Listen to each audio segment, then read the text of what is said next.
అక్రమ వలసదారులతో అమెరికా విమానాలు వరుసగా వస్తున్నాయి. తొలి విడతలో 104 మంది భారతీయులను వెనక్కి పంపిన అమెరికా శనివారం వచ్చిన విమానంలో 116 మందిని, ఆదివారం వచ్చిన విమానంలో 112 మందిని వెనక్కి పంపింది. భారత్ చేరుకున్న వలసదారుల వివరాలను పరిశీలించిన అనంతరం వారిని ఇళ్లకు పంపించారు. మరోవైపు ఈ విమానాలు అమృత్సర్ విమానాశ్రయంలో ల్యాండ్ అవ్వడంపై పంజాబ్ సీఎం భగవంత్ సింగ్ మాన్ తీవ్ర అభ్యంతరం వ్యక్తం చేస్తున్నారు.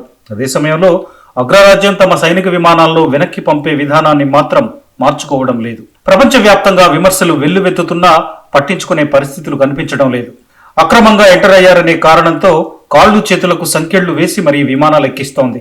ప్రయాణం మొత్తం సంకెళ్లతోనే ఉంచినట్టు భారతీయ వలసదారులు చెప్తున్నారు.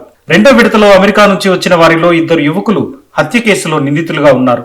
పంజాబ్లోని పాటియాలా జిల్లా రాజ్పూర్కు చెందిన సందీప్ సింగ్ అలియాస్ సన్నీ, ప్రదీప్ సింగ్లను విమానాశ్రయంలోనే పోలీసులు అదుపులోకి తీసుకుని అరెస్టు చేశారు. 2023లో వారిపై హత్య కేసు నమోదైంది.